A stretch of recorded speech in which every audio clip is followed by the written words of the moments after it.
Ready? Mm-hmm. Okay.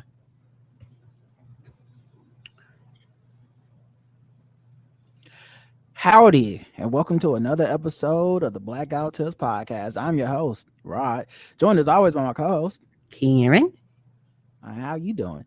good. How you doing? I'm doing good. Can't complain. You know how it is. Keeping it in the road. Just trying to do an even 60. You know what I'm saying?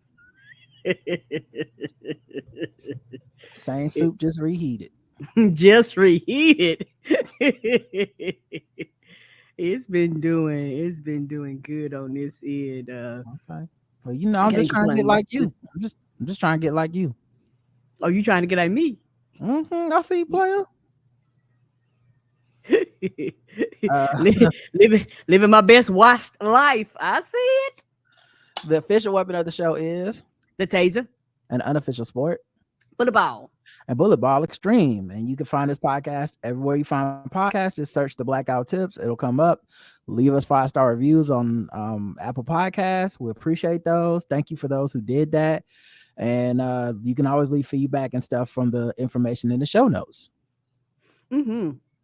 I'm talking about yes, living my best watch life. I seen a friend of mine. I hadn't seen her since before the pandemic started, and it was really good to see her. I seen her, and she brought two of her children, and we had a ball, and that was my excitement. But when I tell you, I had a good time. I had a really, really good time, and honey, we laughed and we talked and we ate and we went to one of our favorite places I hadn't been to in a long time. The place, it wasn't packed or crowded at all, so we picked a great time. A place called Flipside. Oh, yeah. South Carolina. Yes, and honey, because you know we down in the south, and so honey, they had some fried green tomatoes that was absolutely they were fucking flames. Had some fried green tomatoes, had some macaroni and cheese balls. I had me a salmon with something up underneath it. It was absolutely delicious, honey. We were eating and laughing and having myself a ball. So you know that's living my best watch life. I'm glad to hear it. I'm glad that you got out and had a good time and was safe and everything. And yeah, I just been working and stuff. I found out that I'm going to so instead of I was supposed to move to the old spot that I was at on Wednesday, but I emailed them today to be like, hey, y'all haven't really hit me up about it. So what's going on? And they said that it's gonna be not ready Wednesday, but it'll be ready Thursday. So I'll just be staying in this spot for one extra day. Um, which is fine because I actually have packages on the way. You want to be And sure I they was a get. little worried that they wouldn't get here in time. Hopefully this way with the extra day they will.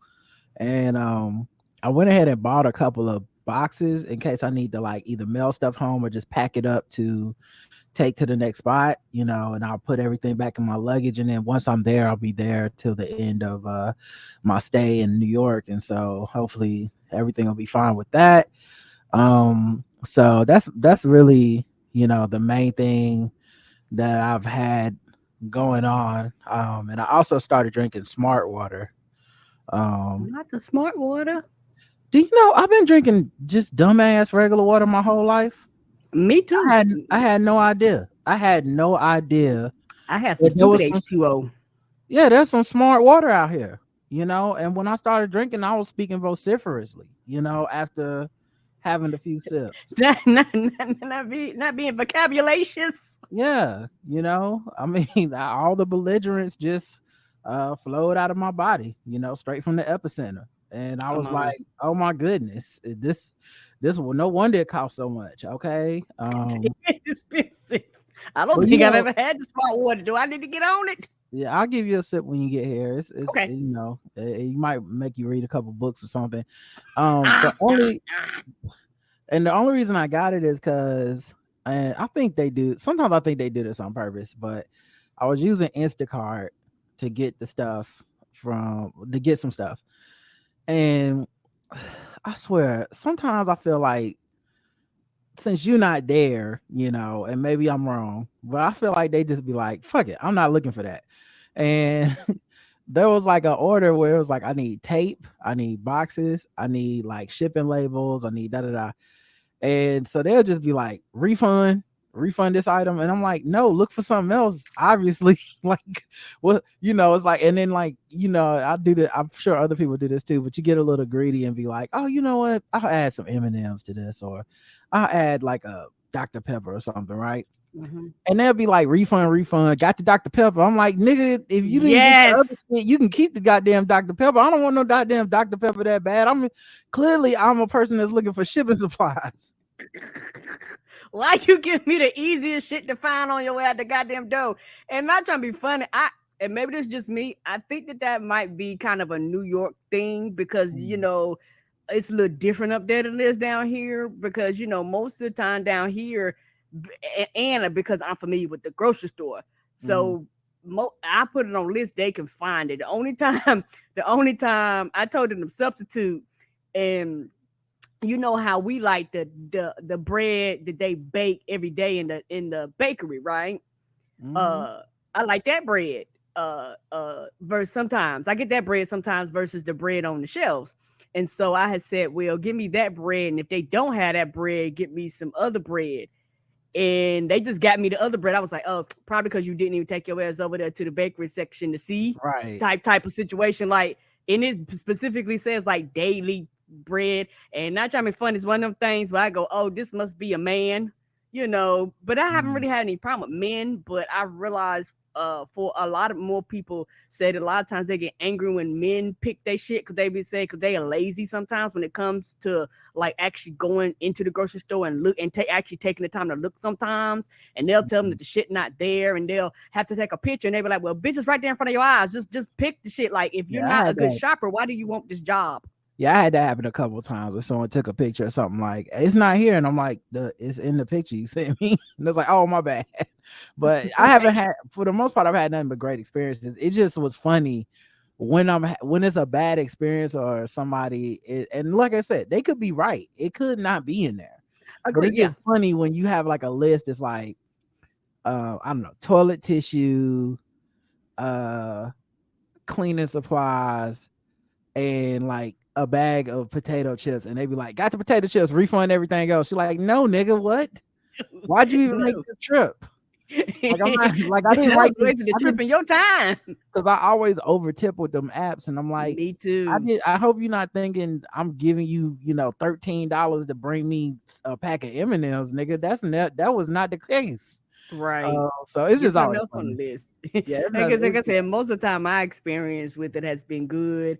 same. And most of the time I end up getting it ahead of the time anyway. Like you said, because we tip so well, a lot of times they probably bump my shit up because of that. Yeah, I could. It's funny because I'll over tip, but I won't do the thing where I could just pay extra and do like a priority delivery where it's like get it in the next 10 minutes or whatever. I'll be like, nah, bring it at your own leisure, but here's a little something to keep you, give you a little extra boost. So if you gotta go back downstairs to get something, you'll do it for me instead of just Right. being like, fuck this motherfucker. So that's It's how it three works. stories. I'm not doing that because it's That's how the different logic down there. that's how the logic works in my brain. I don't know if Right. that even registers with them, but That in even my brain, applies. I figure it's the difference between like, looking a little harder to see if they got the Coke Zero right before you hit me with the nah nigga Diet Coke, just I don't know. All right, let's get into the segments on the show. We do have a little bit of coronavirus news, so we'll do a little bit of that music. Look, here we go again. We got variants. Really need to keep a mask on hand and follow the plan. Get the vaccine and second shots, whether woman or man. Black out who tips is doing their part, but the dummies expand. Niggas would rather believe a bunch of misinformation. Fuck y'all idiots not getting shots. Now we gotta regress. If we keep going in this direction, we never can rest. Never can get back to the lives we be living the best. Damn fool, stop the lying, stop the intubation crying, cause it's your fault that motherfuckers dying. Huh. Damn fool, stop the lying, stop the ventilator crying, cause it's your fault that motherfuckers dying. All right, I'll stop it there because we only got a couple articles. Okay. Um, the first one is wealthier neighborhoods, and this one might shock you, Karen. I hope you're sitting down, okay? Okay. Wealthier neighborhoods had more access to virtual mental health services in the pandemic. No shit. What? You don't Because I say? had because they had access to the motherfucking internet, which is a luxury for a lot of people in this country. Everybody didn't Well, have access to not the just internet. access to the internet, Karen. I mean, there's a lot of people that got access to the internet through your phones, through a bunch of ways now, right? I don't think it's just an access to the internet thing. I think it's like the time, the money. You know what I mean? Yeah, Because they like can schedule with them. Yeah, if I'm working like 2 jobs. if I'm working at Publix, I probably ain't got the websites and the apps type of mental health reach, and I don't have the insurance. you Yeah, know pay out of pocket, and a lot of times, just like everything else, a lot of times you might have some outside this. And a lot of times, they Monday through Friday, certain set of time. People at work when these people are available. A lot of the times. hmm so I think that's a big part of it, but yeah. That has shown that the mental health of people who struggle with anxiety, depression, and psychological distress worsened as a result of the COVID-19 pandemic, with 1 in 10 Canadians, this is in Canada, polled by Canadian Association of Mental Health in July 2020, citing as such. But the pandemic also impacted the delivery of mental health services, as in-person appointments were put on hold indefinitely and virtual appointments were offered in their place. Yeah, and there was like a deluge of like people trying to get like mental health help for the first time, because they were stuck at home, or they whatever it was, they now had the time. And people were therapists were saying like, I actually don't have the capacity to do all this shit. Yeah, they had to turn them down. Even when I was looking, a lot of them was like, "I'm not accepting new patients." A lot of them had that. There was the big flag on a lot of the things. There was like, "I'm just booked. I'm not accepting new patients at this time." And also, is one of those things where, like I said, they're busier. It's a luxury, like I say. And when you schedule, a lot of times you're working on their schedule. A lot of times they schedule normally all throughout the day. So some of their freer times are not a times up in the day when most people are at work. So unless you have like a job, maybe like mine, where you could be like, "Hey, can I take an extended lunch?" But I also had the luxury of working from home, which is completely different too. So I can be like, you know what? Yeah, I'll break, an hour and a half, Mhm. to do this session with you. But a lot of people, they don't have the luxury, they don't have the time. And for some therapists, I've seen this. Some of them are like, "Look, I'm online only." Like some of them are like, "I'm not going back," because for some of them, they can actually see more patients virtually, and for some people, virtual works a lot more. Just the convenience of not having to drive, And to also meet them and schedule. is who, when you have limited availability, who do you decide to take on as a patient? Right. So it sounds like they were leaning more towards the upper income people. I don't know if it was on purpose or just Right. Because one of those things where like once you start marking the trend, you see that a lot of individuals made the same decision, and the same decision was, I'm going where the money is. You know what I mean? yeah, because like I say, insurance, or either for some of them, they be like, "Well, fuck it, I'll just quote unquote pay you per hour." Like a lot of them have their own rates if you pay cash. Sometimes it, in certain situations, might be actually cheaper than the insurance, depending on how your insurance and stuff runs. And so for a lot of people, if something happened, they go, "Well, oh, I know you'll keep coming, and you just pay out of pocket if you have to." And the people that need it the most are the people that typically don't have money. Like that's Agreed. when your mental health is anxiety, stress, depression. That should be that when you ain't got no guap. That's when it be hitting the hardest. Um, Yeah, that's why a lot of us have bad habits and things like that when it comes to mental health, and that suck it up and pray about it and shit like that, because for a lot of us, we like, there was no other avenue. Like you had to, because you actually didn't have the money, the sources, or the income to actually get the actually help that you need. Like it's really easy for people to say go get therapy, but for a lot of people, when you don't have access to it, that's a whole nother level. yeah, exactly. And lastly, in the coronavirus news, Disney CEO Bob Iger tells employees they must return to the office 4 days a week. Hmm. They got that new CEO. He said, "Get your ass back to work, motherfuckers." the the mouse is like, nope. And I wonder Avengers if 17 isn't gonna make itself. I guess not. but my fingers hurt from doing all the CGI.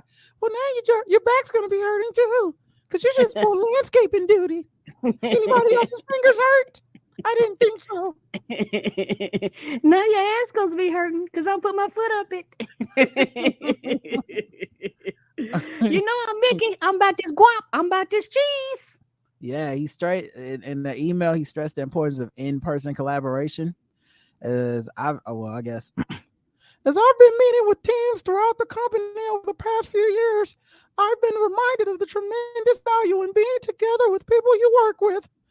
As you've heard me say many times, creativity is the heart and the soul of who we are and what we do at Disney.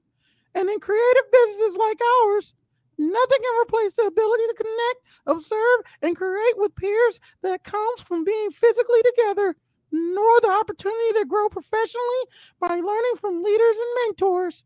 Now get your asses back to work, bitches. You get your bitch ass in here. Get to making my cheese. Yeah. Nice love cheese. And I love bread. And I love guap too. Guacamole. Iger's 4-day work day per week stipulation is relatively strict compared to other large companies which have opted for 2 or 3 mandated in-office days for hybrid employees. Apple mandated employees return to work 3 days a week in September. Elon Musk said, "You niggas get back out there in that field and pick that cotton every day. Every day I'm hustling." He's like, I don't hear shit. Right. He's famously slept at his company's facilities as a show of commitment. He ordered nearly all Twitter employees to return to the office 5 days a week in November. I mean, we knew this was coming. They own these businesses. They own these buildings. Right. You knew they weren't going to just be cool. Let them stay empty forever. Yeah. I know that sounds sad. And that kind of breaks my heart for people that are like, have really been enjoying it, you know, because, and like I said, it's different for everybody because there are some people who actually, they function better being in person, which, and I completely understand that. But there are some people that have adjusted to this. It's more convenient for them and their kids. And if a kid gets sick, a lot of people, I've talked to a lot of parents that was like, I actually have PTO time, which I never had before when I was going into the office, because I never took any time off because all my time was somebody got sick, somebody threw up, somebody, you know, something happened. And now I got the sick days and it's normally all for the kids. So, you know, they was like, I finally have time where I could literally take, you know, a vacation for the first time without actually eating through my time for my children. Right. So, yeah, I feel bad if y'all are out there and working for Disney and you were being able to work remote, but them days is over apparently.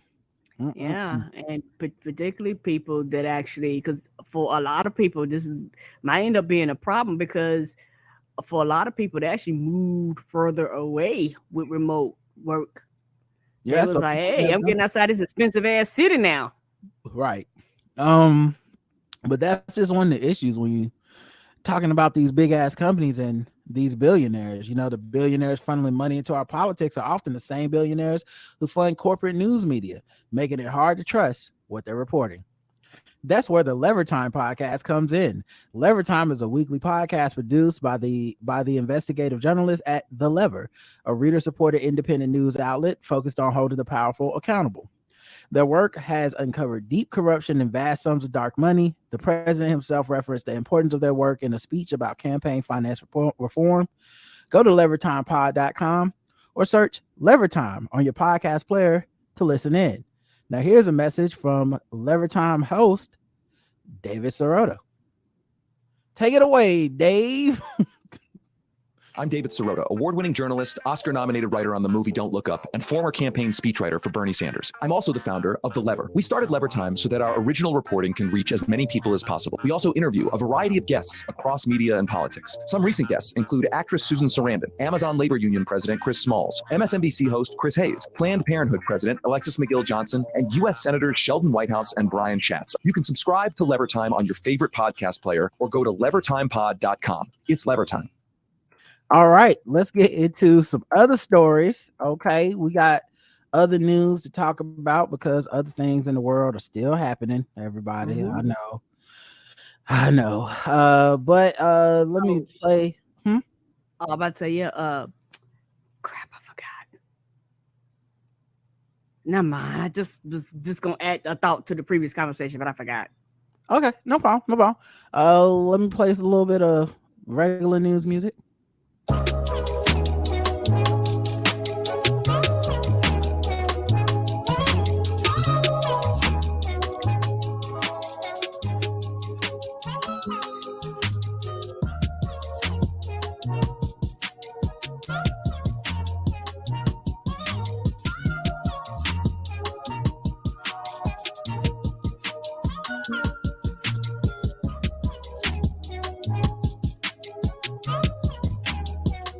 All right, regular news. Tory Lanez fires his attorney and hires Suge Knight's former lawyer, David Kenner, for his appeal. You know, Suge Knight lost too. Am I the only one that did that? I guess. Yeah, I don't know if anybody gonna tell him, but Mm-mm.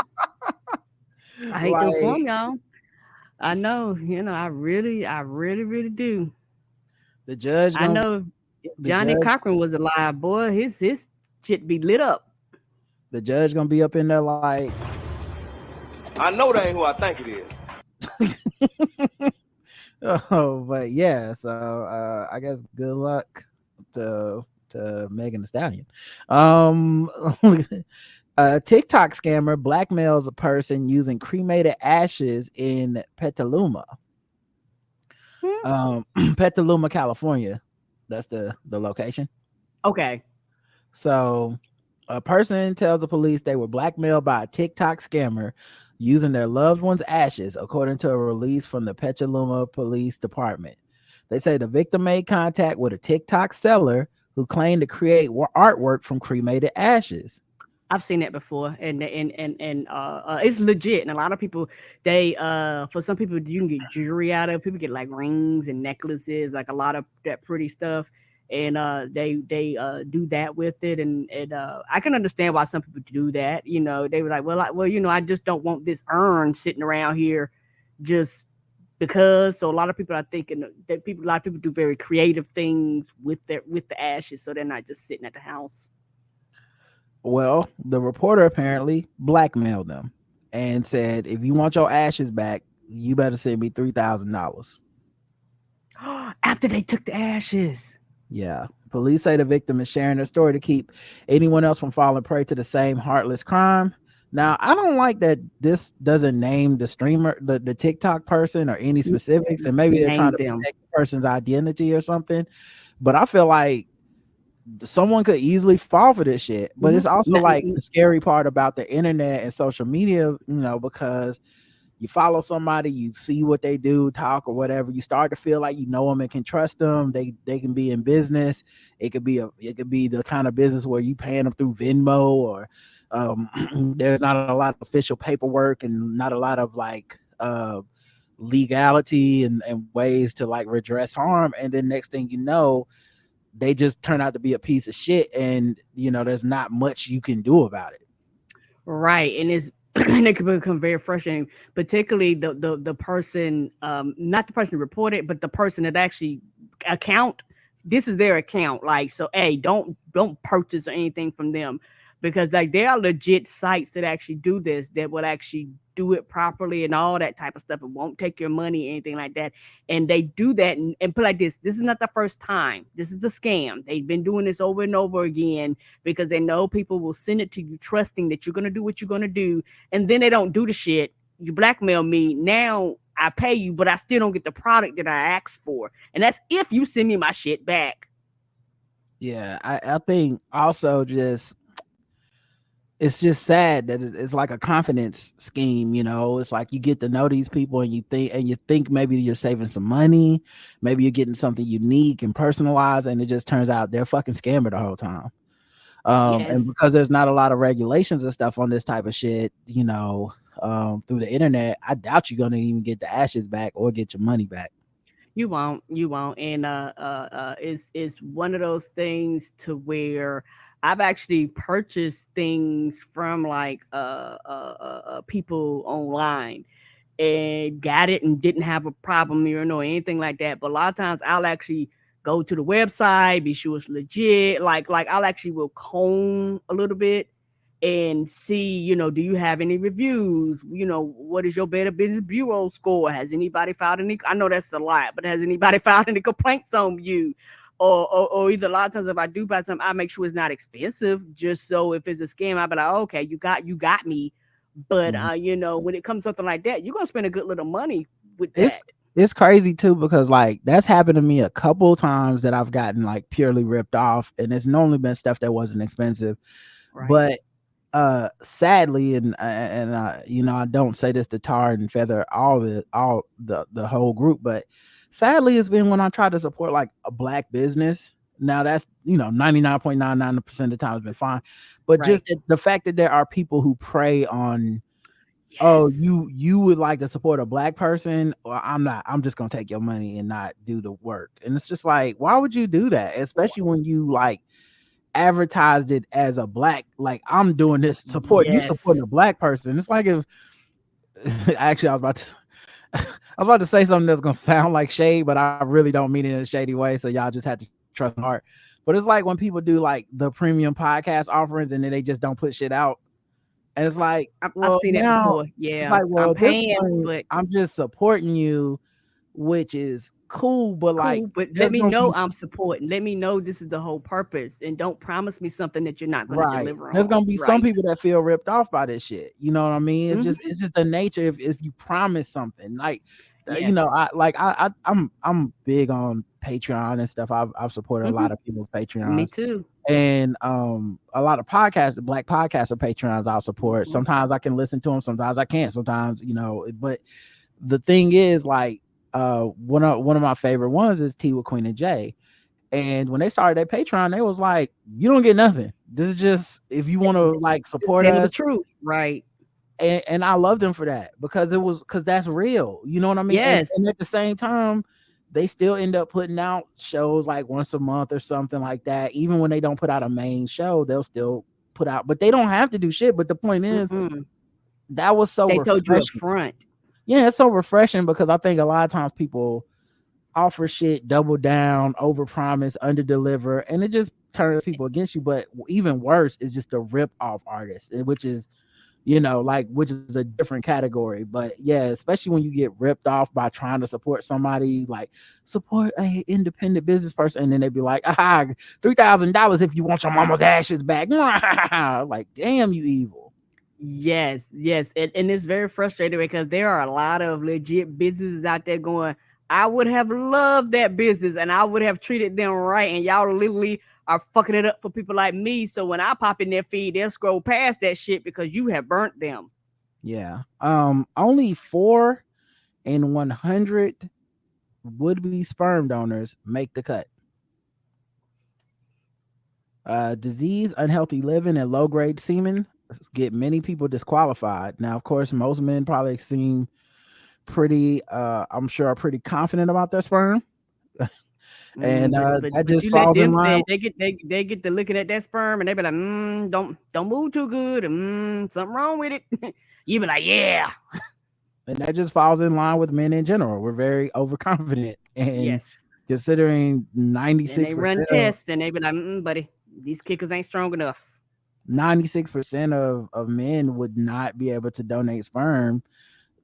There's no way if you did a poll of men that 96% of them would be like, nah, of course not, And that's why when people have issues conceiving and stuff like that, it could be the woman or it could be the man. Like if you're in a straight relationship, and sometimes if it's the man, sometimes they're in denial. Not all the time. Sometimes they're in flat denial about it, and it's hard for them to accept that I might be the problem. Not I, but my body might be the issue that's letting us down.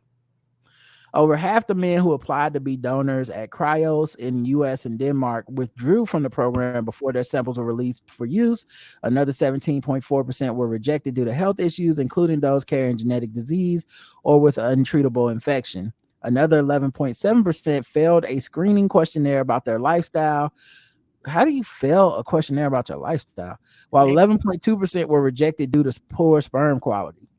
Oh, I guess they probably asked about drug use and alcohol use. But you know, I mean, they might ask about, sexual history and things like that. And Okay. And then because they answered yes or no to the wrong thing. right. And so they be like, well, we're just gonna go ahead and we're just gonna eliminate you because odds are, if you answer them a certain way, odds are we're probably gonna get a lower quality, and they probably ask, do you smoke? That's probably one of the big ones too, because that affects sperm count and things like that too. So, it's one of those things where they're probably taking all these different things. Probably if you have a certain type of diseases, you might have and they don't have to be sexual diseases, but have you had a heart attack? Have you had a stroke? Do you have sickle cell? So you answer a certain way, they probably was like, nah. So yeah, but I guess that also means that if you get into some sperm, I mean, there's only a handful of dudes that could be the possible people that's giving you that you're getting the sperm from. It's not a wide breadth of potential clients, it seems. Well, that means it's a lot of underqualified sperms out there getting people pregnant, because they sure getting pregnant by this 90-something%. Oh yeah, Nick Cunningham got lupus, and I mean his sperm worked fine. So kicking strong. Well, I think also once you bring in legal liability and shit into it, the standards are high. Yeah, because like if you just wanted any sperm, I mean, you go out on any corner of any street and find some man willing to part with his semen. It's not like the most difficult. You can go to any glory hole in the side of a Circle K. Sperm to your heart's desire. Yeah, it's not like the sperm market is very, the quality sperm. The quality sperm market is a very like high, but then like just the regular sperm market is at an all-time low. Come on, you gonna get the sperm sometimes whether you want it or not. Yeah, we got a definite sperm surplus out here in the world.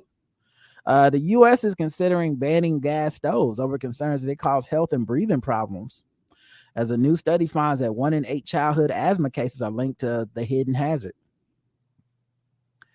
The U.S. Consumer Product Safety Commission announced on Monday it plans to take action to address the pollution emitted by gas stoves, which has been linked to higher cases of asthma.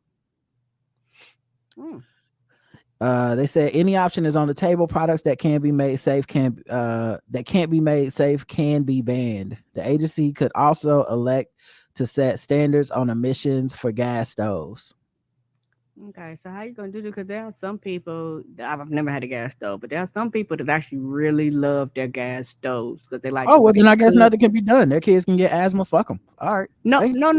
I'm not saying that. Now let's move on to eating plastic. I'm not saying that at all.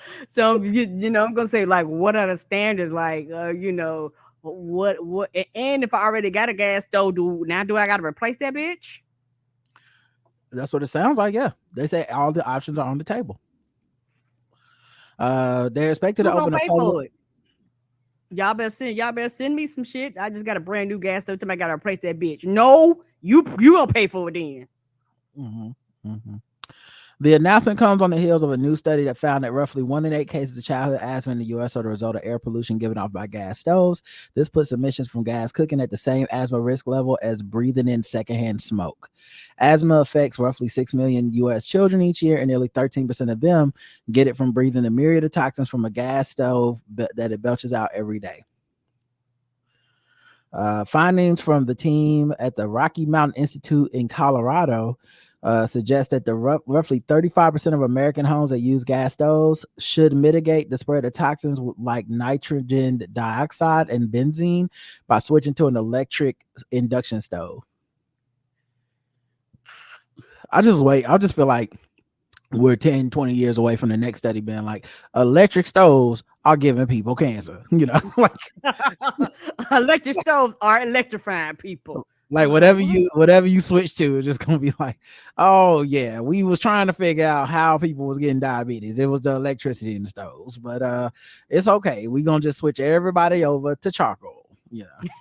And for some people, they actually build their houses like that. You know, like people going like, I bought the house like this. Oh, people love a gas stove. You know, I don't know. I don't have the answers. I don't know. It's just what the article said, Karen. Okay, I'm sorry to be the bearer of bad news, but no problem. I'm just trying to help the babies out here. That y'all babies might got asthma. You might be like, how they got it, and it might be the gas stove. I don't know. Yeah, it might be the gas stove. Speaking of cooking, a TikTok chef is getting called out for his past comments about Black women. Okay.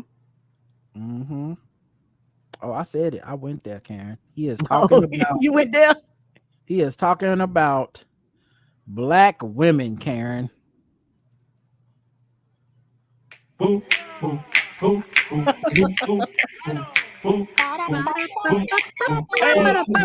just fucking with them people because they black. We just fucking with them people because they black. We just fucking with them black people. We just fucking with them blacks. We just fucking with black people. Hey.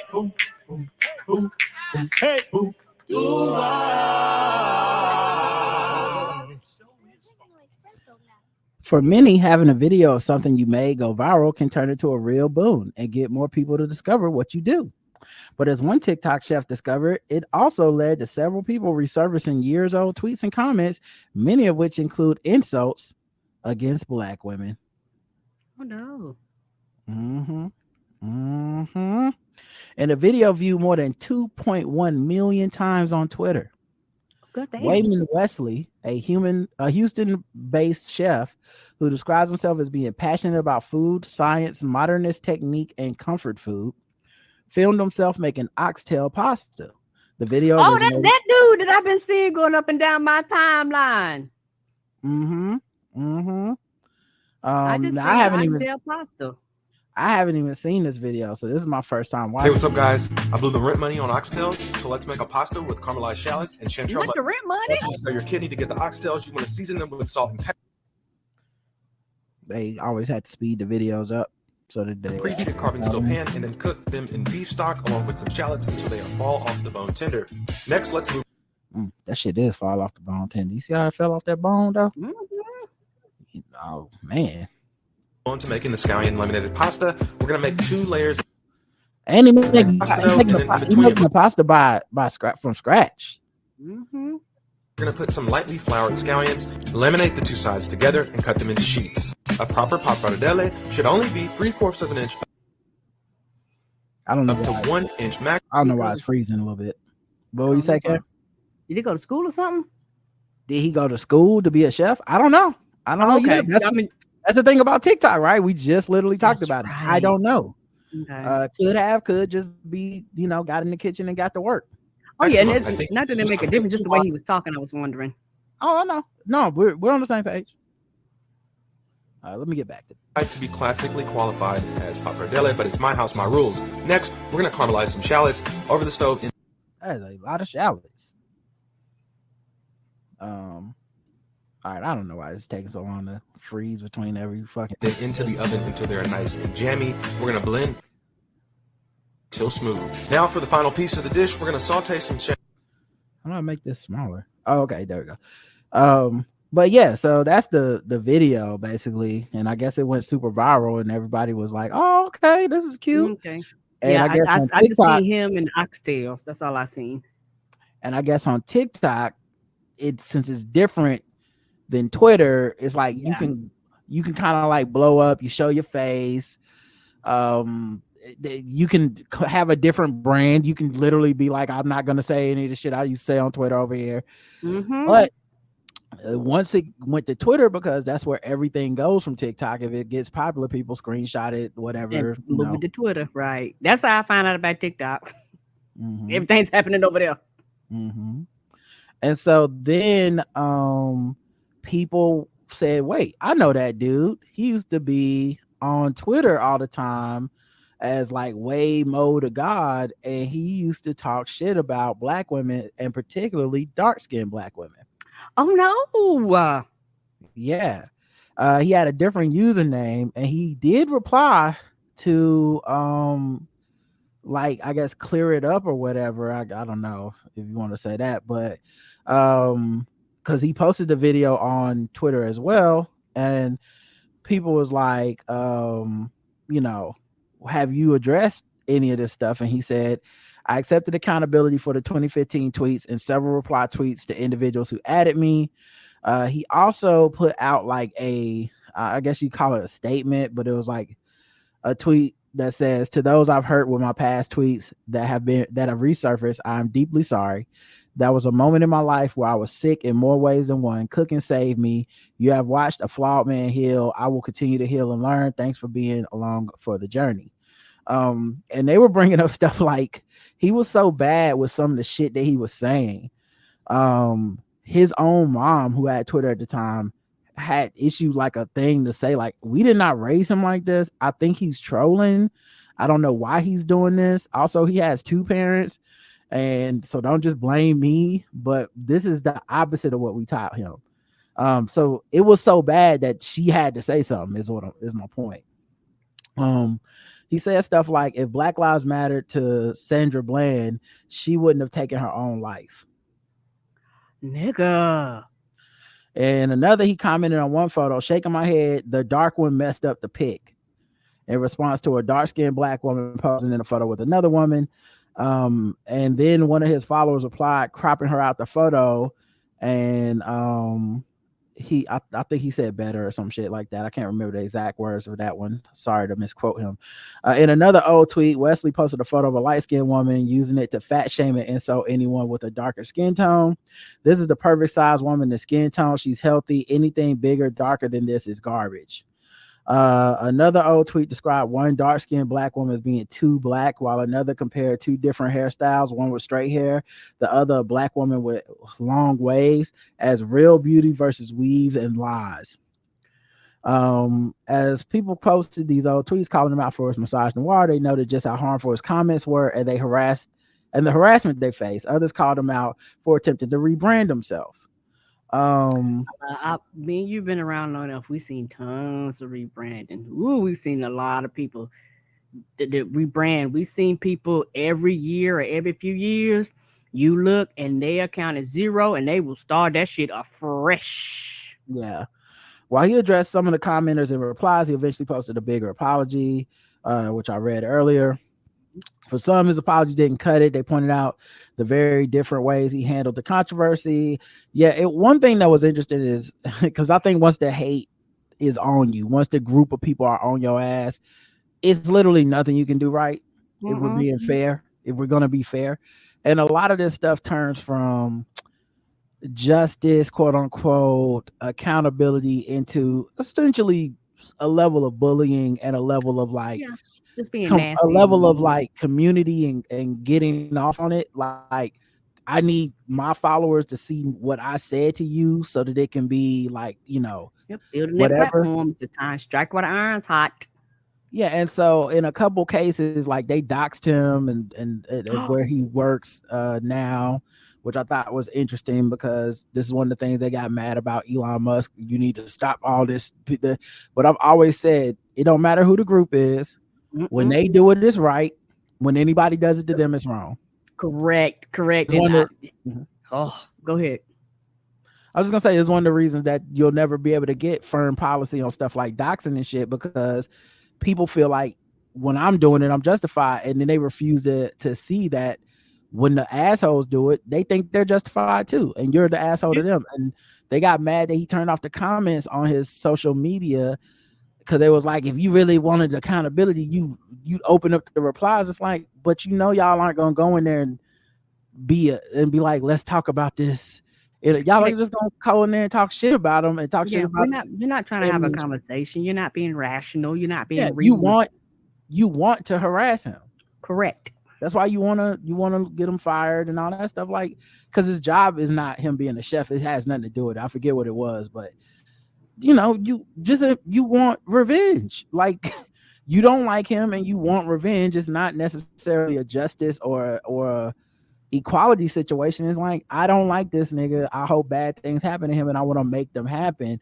Um, Whether he's rebranded or not, whether it's genuine or not, it's just been long enough without it being addressed. And here's his chance to try to like, here's a chance where they can finally take something from him because of the way he made people feel. He made people feel like shit and he reveled in it. Yeah. Yeah, and that's the thing, particularly back in the day with the internet. It was literally the wild, wild west. There was kind of no rules, no regulations. There still isn't, but it's different than it used to be. Now it's brands, it's money, it's things tied up to it, it's social capital and all these other things where those things weren't around at before. So for a lot of people, they said these things, and not just funny, when you got 30,000, 40,000, 100, 200, 300, 500,000 tweets, no way in the world you can keep track of everything that you posted since you started Well, these accounts. I think this is a little different than that. I think he made a brand during that time on Twitter of shitting on black women. Okay, and trolling, right, and he addressed it because he quote unquote had to now, not because Yeah, this was his content. right. This was his content. This was his brand, and now he's turned it over to something else. Now, look, maybe he did grow, and maybe he doesn't believe those things, or maybe he really had some sort of psychological issues or some bullshit, and that's why he was doing it, and we didn't get to see the other part where he addressed it or had therapy or whatever the fuck. And a lot of times that stuff happens privately, and I'm not of the belief that someone owes you a public telling of all the shit that they went through. Like if you Unless they want to tell you. fucked up in public but chose privately to do whatever it is, that's on you. That being said, the people who are hurt by that shit, they don't owe you anything. Like it's not a courtroom. They don't have to be fair. Right. They don't have to forgive. And while many of these people are some kind of like hypocrite, of course, for being so, we got to give rapists and murderers a second chance, but a motherfucker that was tweeting some bullshit for years, he can never redeem himself. He can never change. He shouldn't be allowed to work in any capacity, blah, blah, blah. I get it, but just admit that, that shit is against the shit you normally be talking about. But yeah, I think it's reasonable and rational to not to still be mad at this dude and be talking shit to him and hoping that he don't succeed. Like I don't find it to be like, wow, y'all need to leave him alone. I think the main, I was talking to Bossy about this. The main thing for me is this. I understand I have a lot of empathy and I'm empathic and I can feel sorry for people even as they receive the consequences of their actions that they should have known. Yeah, me too. And so I have that in me, but one of the ways I've been able to conserve my peace of mind and my energy is by going, yeah, let me set up this boundary.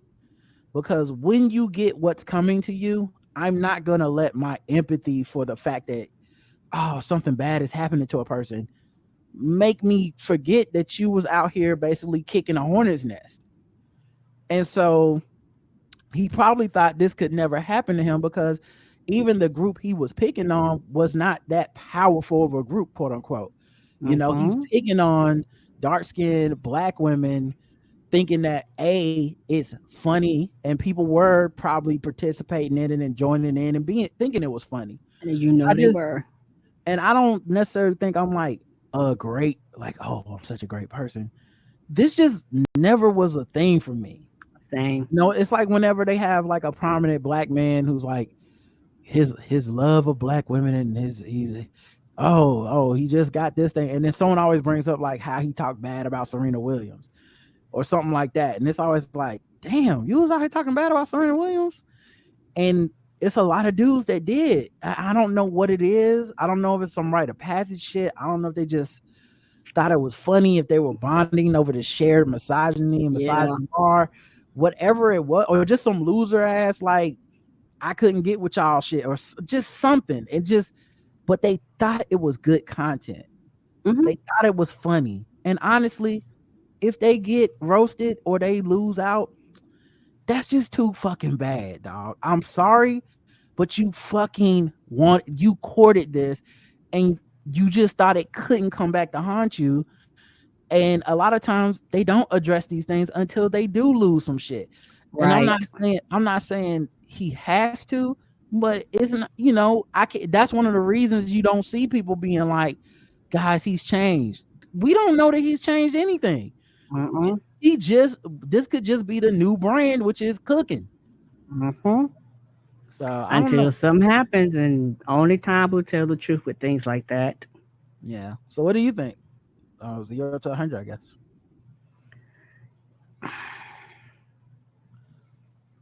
I give it 2 scores. I give it 100 just for the fact that you were probably a full-fledged adult at the time, and you thought this shit was funny, you thought this shit was cool, and it was really lame. You didn't apologize until it was addressed, quote unquote, like make a public apology and all that shit. You basically rebranded and moved on. And me and you have seen this too many times. People just morph and morph and morph and morph and go to another crowd or find another group of people that don't know anything about them or their background or their history, and just kind of plant their pole there and do the same shit that they did in these other circles, and then they burn that bridge, then they just move on to the next group of people. So they're consistently moving. And the thing about that is once you fuck up, it's gonna trickle down to all the groups, and everybody go like, yeah, I remember, yeah, this person did this person did that. And he addressed it again, quote unquote. But I've seen some people just said double down and fucking and tweet their way through it and act like the complaints don't exist. So I'm just fuck with, because I've seen this too many times. So that's the 100. A 0, I don't give a damn about that nigga. I'm sorry. Like, yeah, I think for me is I'm not that fucked with and on like, because like you said, I wasn't really fucking with him. And I honestly don't even remember this dude from back in the day on Twitter. me either. Because I just don't play it with that foolishness. I block those Right. people. I'd move on. Someone was bringing up old tweets from screenshots from some other dude. I'm like, I've blocked that dude since like 2010. I wouldn't know what he's saying and would never want to know. Right. That being said, I do think it's reasonable to be fucked with. I think a lot of people, they wouldn't admit it, but they clearly were fucked with when he was doing that shit back in the day. And this is finally their chance to make him pay. And that's why he's getting fried right now. And Right. I think he's probably a bad person. Like, because to me, I don't think you do what he did unless you got something bad inside of you.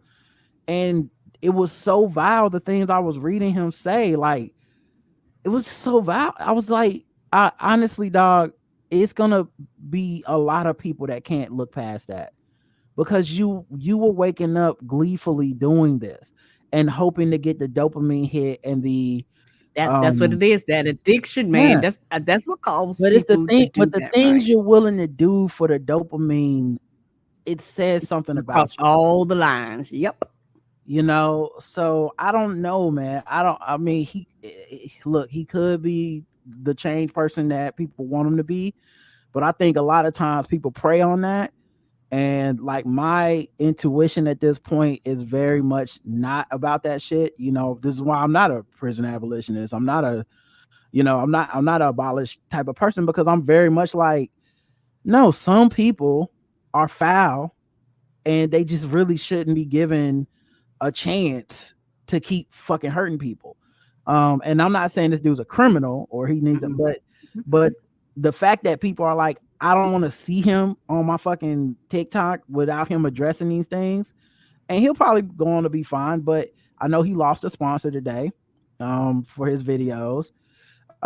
So maybe he'll lose out on some things, but this is the consequence. These are the actions you took, and you're paying the consequences for your actions. And that's not a bad thing. That is life.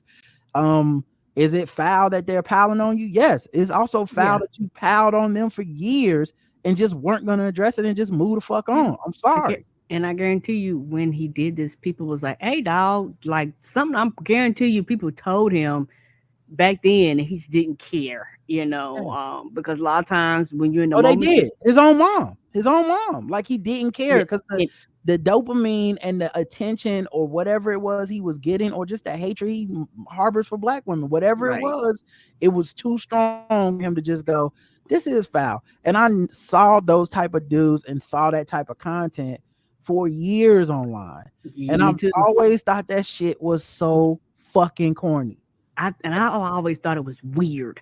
And like you said, over the years, I have blocked, I have muted, I have kind of stamped so I can get them. And a lot of times, not trying to be funny, some of them are the most fucking popular people in Black Twitter.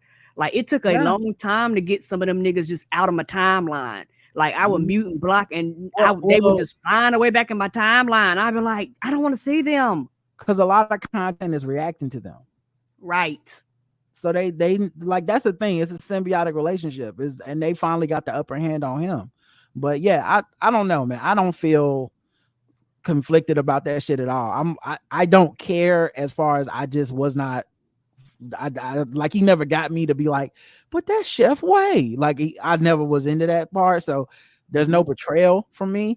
But also, like, because of the shit I saw him saying in the I'm like, that shit was so vile. I don't think there's a way to just be like, oh no, that he's different now. Like, what? What does that mean?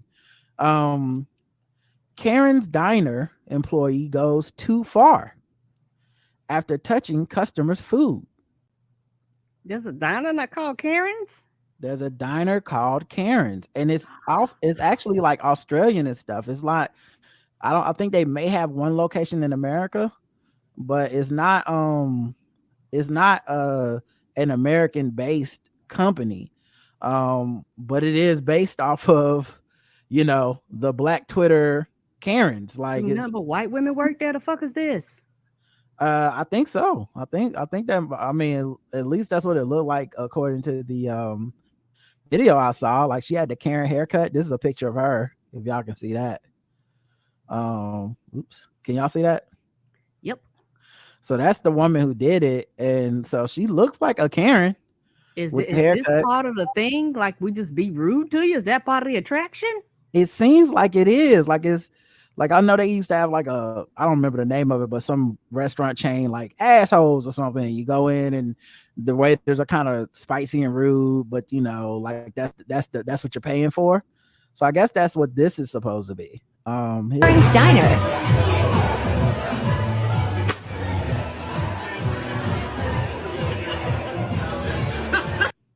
Now the customers look like they laughed at it.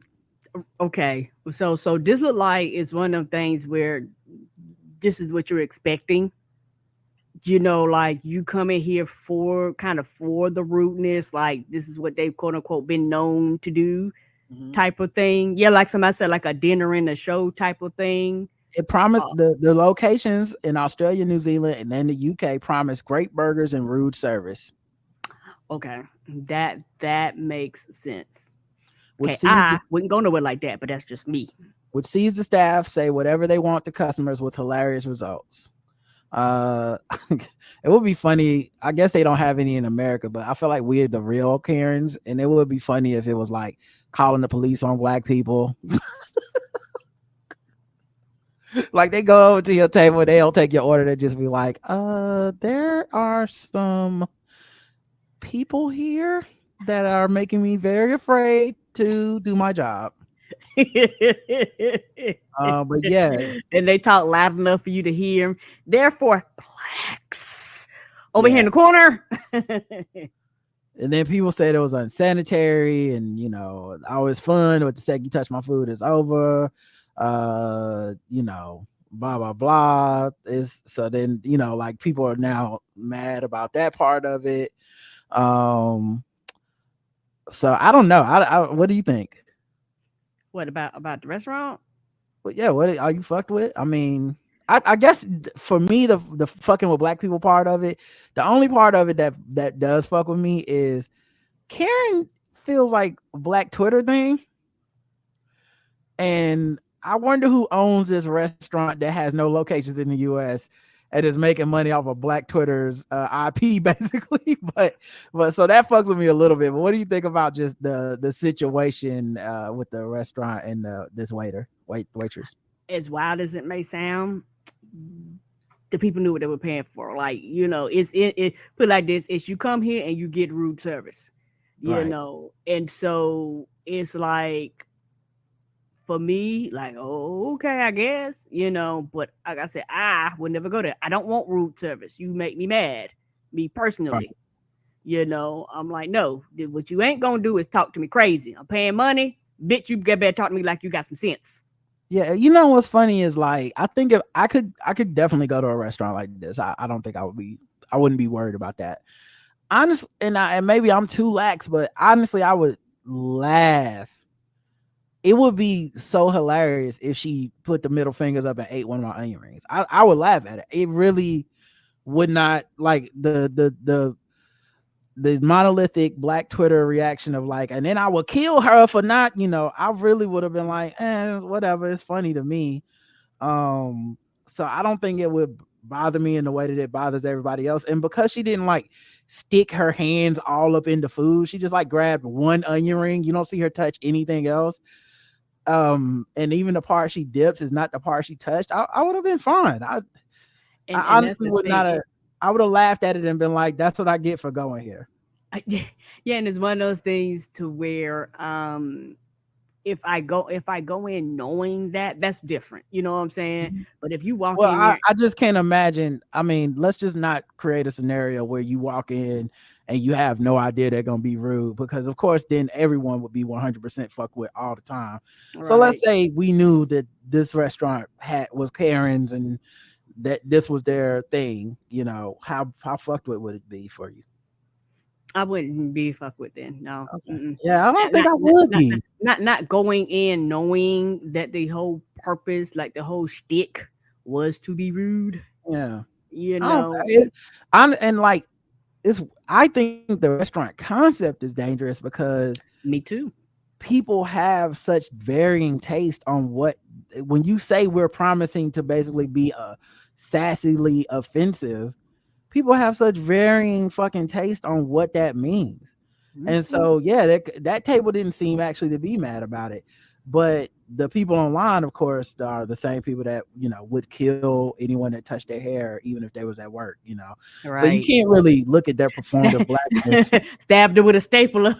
Right? Yeah, you can't look at their performative blackness as any level of litmus test, because a lot of times they just be faking for social media. Like, if it was me, I would have, it's like you would have either laughed or got up and left, but you wouldn't have did shit. Right. They be calling the restaurant whatever my name is, like whatever. But yeah, I think the weirdest thing to me is just that there's a restaurant called Karen's that it's not Black American owned, so it just feels like, damn, y'all just sharked that from Black Twitter. Y'all didn't give a fuck. It was like Black Twitter team didn't trademark it, so we was ours. Australia and New Zealand, do y'all even have like Karens over Karens there? Like what went viral? The viral Karens all came from here. The like y'all, some of them don't even have enough. I mean, I don't know. Let us know, Wanda. You got the Karens over there, baby? He's not in the chat right now. But yeah, they don't even have the viral videos, because some of them don't even have like that enough Black people to have a Karen go Karen on some Black people and go viral. Like, I don't know, dog. It's kind of weird, but so it's like 25 fucked with for just they shark Black Twitter, but the video didn't bother me, and I'm not even gonna pretend to be the performative blackness that these niggas have online. All right, we'll do one more of these. Okay. Let me see. I don't know how to pronounce this, so I hope I'm saying it right, but it looks like Miel Organics, or maybe it's Miel Organics. founder Monique Rodriguez speaks out following recent controversy over rosemary mint oil. I can personally guarantee you that we are not making any ingredient changes. So, her company makes natural hair products. Okay. Last month, TikToker Alex Earl shared a now viral video claiming that the Mill Organics rosemary mint scalp and hair strengthening oil has grown her hair tremendously. I've only been using this for a little over a month and I've already seen tremendous hair growth. The product created for the textured hair community has now become very popular amongst white women, and now the oil has become more difficult to find. Since then, a handful of black creators have expressed their frustrations on TikTok about how Earl's video enticed white people to sell out a product that was not created for them. What made you think that walking through an ethnic hair care aisle to buy a $20 oil that was not made for you was going to work? The product doesn't work for you, but you keep selling the oil out so that the people who actually need it can't get the oil, a TikToker named @Kita.io said. Other users have urged white people not to purchase the item with fears that mail may change the ingredients due to the surge. Nevertheless, Rodriguez, the owner of the brand, said, "Yeah, I'm not changing the formula. There have been a few recent comments posted on this topic, but I can personally guarantee you that we are not making any ingredient changes. I also wanted to come here first to assure you directly that we have no plans to change the formula for rosemary mint or any of our products." So yeah, that's the main story. And it's Melee. Is it the Melee? one? Okay, thank you. Is it Mael. Mael? Not Melee. Mael. Is it the one? Do you have a picture of the bottle? A picture of the bottle. I know that might sound crazy, but just so I can see the brand. I'll see if I can find something. It looks like she got an Instagram. Maybe it's on that. Just give me a second.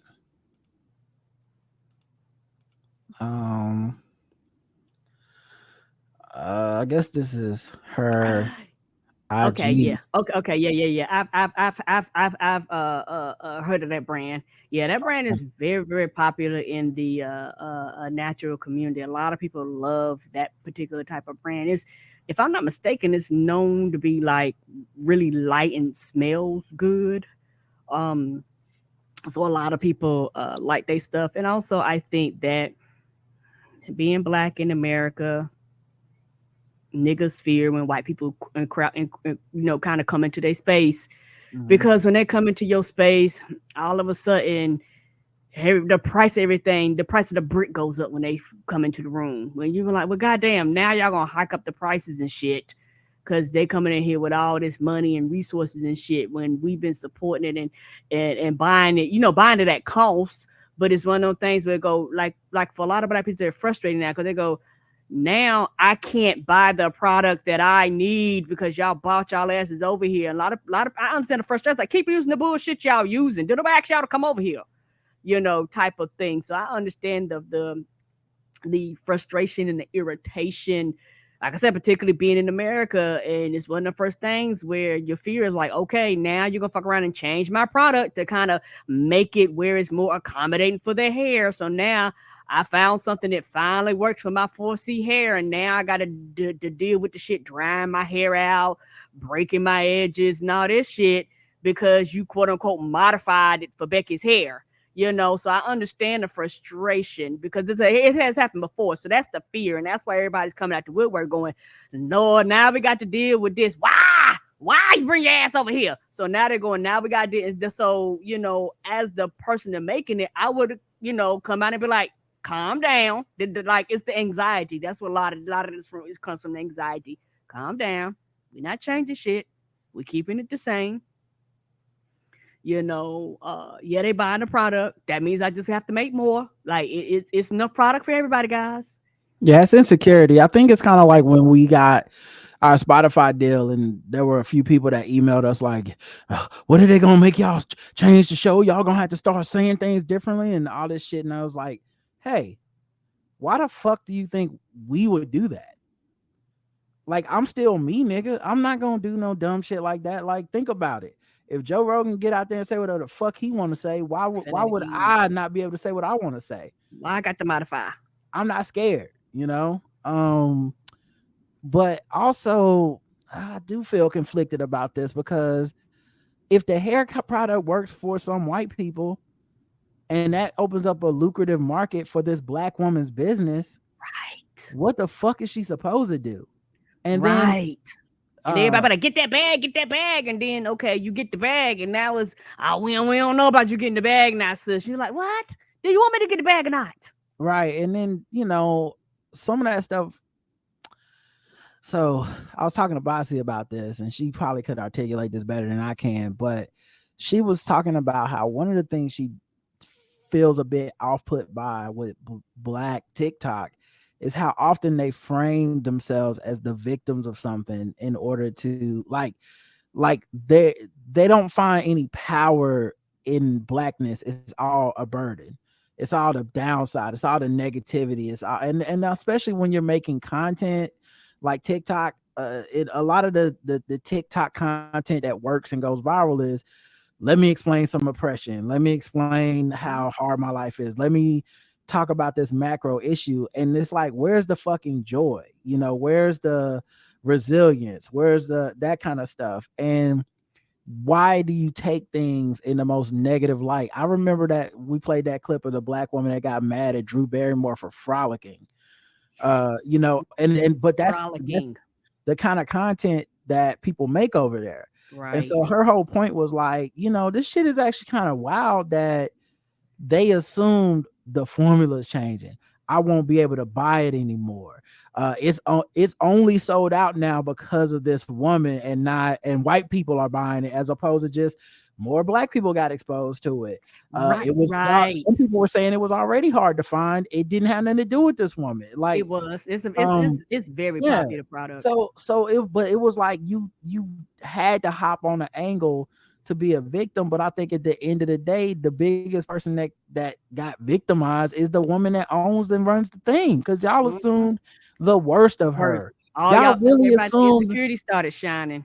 Yeah, under the auspices of black empowerment, you assume that she was gonna sell you out. That's really fucked up, man. Like, have some trust, have some faith, or at least allow the person to like address it. Don't just say they're gonna do it. Hey, are you gonna do that? No, I'm not. Okay, well, end of discussion. Hopefully this influx of money helps you be able to get an influx of extra product. That's how business works. It takes a second, but that's how it works. And honestly, a lot of times they get mad in the beauty influencer circles because white people that have huge followings normally refuse to highlight black creatives and black beauty people.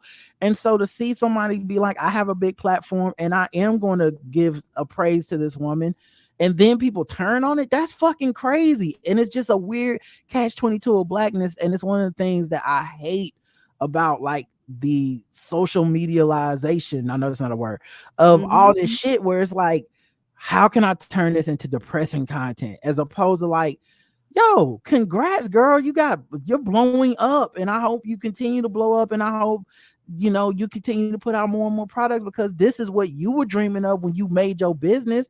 You weren't going, I want my business to be very small and only make a certain amount of money. You probably were like, I would love to be wildly successful. I would love to be included in the bigger circles. I would love for people to big up my products, and for people, and to help people find the products that help their hair. Like, I'm sure that's what she was thinking. She wasn't some weird oil tycoon like, now to sell out the blacks. Like, I just think all that shit was uncalled for. Yeah, and also it's one of those things where with this insecurity for a lot of people, they're not mature. So, and I've seen people do this, not only with this, but with other shit. I reject you before you reject me. That's not always healthy. It's like, I'm just gonna go ahead and I'm gonna hit eject. Like, nope, I've been, it's like, dog, like nothing has happened and everybody's already going into 100% panic mode. And it's like, why y'all accusing the person of doing something that they never said they was gonna do? Why is everybody acting like it's the end of the world? Why, it's like everybody just and it's just it's one thing to say, like I see people in the chat saying, well, it's happened before, so people have anxiety. It's one thing to say that, but then you made content and said it was going to happen again. It's a big difference to me. Like, it's one thing to have anxiety about something. It's another thing to make your anxiety content as if this is damning this person. Cause you could have just asked. And I'm not talking about y'all personally. Don't come on, guys. Don't do this. Let's not do this. Come on. I didn't go. Miss Smart was in her house saying this shit. I'm talking about the people that were making the TikToks about her. They were saying that shit. So yeah, it's just content, and a lot of times, in order to make the best content, you have to be very presumptuous and assuming the worst and going, woe is me. For a lot of people, is how they get the content. Is, this is what this black woman is going to do to us. And it's like, well, you could have also just asked her. Yeah. You could have gave her a second to answer, because she did come out and say like, hey, I'm not going to do that. And it's, she said, I see the comments and I'm not going to do that. Even that other woman they got on about the paraben shit, where she came out and was like, first of all, our shit, this is what happened. This is why we changed. It has nothing to do with the stuff y'all talking about. But I just think, like you said, it's the insecurity of it. But insecurity is an internal thing that people have to deal with on their own. It's not someone else's job to make you not insecure. Yeah, and online you're rewarded for that. Like that's one of the things that you are actually rewarded for. Insecurities, your narcissism, your depression, like all these things, these social medias kind of feed into those things. You can find like-minded people like this. And so you deal with people that like their whole thing, and a lot of people are just product junkies. And so you deal with people, their whole thing is the products, what's the new thing, what's the fad, what's this, what's that. And something that I've realized, and I kind of talked to your mom about this, because I have 4C hair, anything that works on my hair can literally work on anybody's hair, but it doesn't go vice versa. And so because the type of hair I have is very spongy, it's not difficult, but it's like the mixture has to be just right, which means it has to be very nurturing. It has to be very moisturizing. It can't strip your hair of its natural oils or any of that. Like, it has to have certain things in it. So like you said, it could be where some white, like you said, the white person found it. It was like, oh my gosh, y'all, like, can you believe this? And my hair is growing. And the other white people's like, girl, for real? And yeah, because a lot of the stuff, because sometimes you can be white and have shit go wrong with your hair. You have alopecia, you can have breakage. Hair is hair, and at the end of the day, if you find people search their whole lives for products that work for them. A black woman happened to make a product that can work for some white people's hair. The end of the story. Is not the end of the world, but it's just the way people turn the content on and immediately went to the worst case scenario. I think that's the part that bothers me. And it always bothers me when like the black person has to come out and address some shit that's very unfounded. They have like, I gotta address it in reality because y'all assume the worst of me at the end of the day. There's no way around that. Whether just because you're insecure and your insecurity made you assume the worst of me, you still assume the worst of me. And I think I relate to it on that level because it's like, as a black creator, you feel like, damn, dog, for real? You know what I mean? Like, I have never done anything or said anything that did that. So why would y'all do me like that? Right, and it can become very frustrating. Like I understand both sides. Like I said, I have compassion for the people that feel that way, but it's like you panic before the situation happened. Yeah, and that's the part that's kind of frustrating from the creators part. There's white people that shade with Bevel. I've never been like, how dare they? I remember when Bevel was advertising on our podcast and you had to order online, they didn't have any physical stores. But when Bevel got their Target deal, I wasn't like, wow, they sold us out. I know they putting all kinds of different ingredients in there. It's for white people now, which is like sad that people went there that way. And I was like, and Tristan Walker would have to come out and explain like, no, it was always, blah blah blah. Like, it's just kind of weird that happens. And it's also one of those things too, to where, how can I say it? It could be very frustrating because it's like, what? And it's not a knock against us, but sometimes it's frustrating. It's like for some people, and we're not above this. Sometimes people only support you because it's small and black. And the second it quote unquote get too big, whatever their too big is, or the second it gets to where you really getting that money, or the second it gets to where white people is infusing their money into it, people just automatically assume that you're just going to give your blackness up and they eject. And I know as a creative person, it's got to be really frustrating because you're looking like, niggas, like, do y'all really support me or not? Like from that perspective, like, do y'all really support me or not? Like, y'all claim y'all support me and y'all actually got me to where I am. So, it's not like we actually need each other, but it was like the public is, and particularly on social media, very fickle, because I guarantee you talk to most people offline, they don't give a fuck about them white women using that product. As long as they can order it and go buy it from the store, wherever they're gonna get it, they fine. Yeah, that's what I'm saying. A lot of this is about content, right? I mean, because now, like I said, that's what Bossy noticed, and that was the thing she was kind of saying, like, turned her off, is like how often the black content on TikTok is about being, it's like the woe is me. And it's like, where's the joy? Where's the celebration? Where's the fun? How is everything turned into this? But anyway, 0 to 100.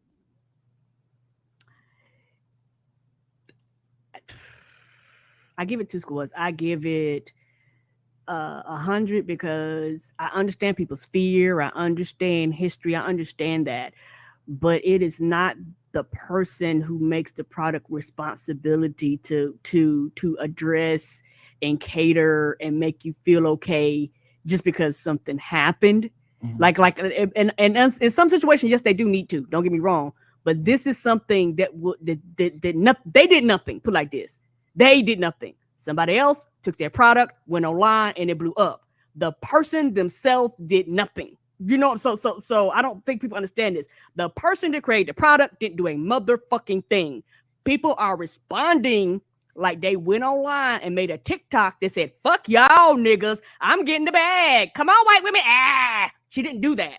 But that's the way people are responding. So that's where I get the 100 from, because people are putting their insecurities on the person that created the product like they're the ones that said, fuck y'all. And they never said that.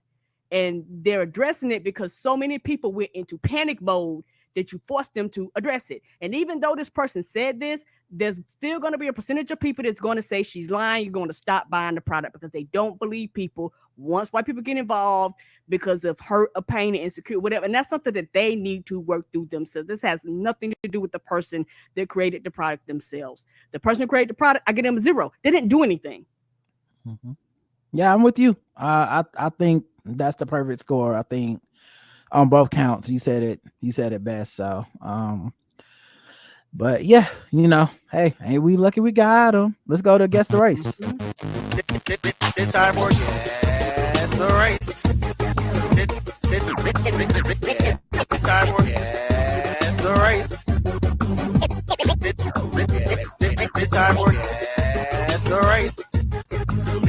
This time for guess the race. This time for guess the race.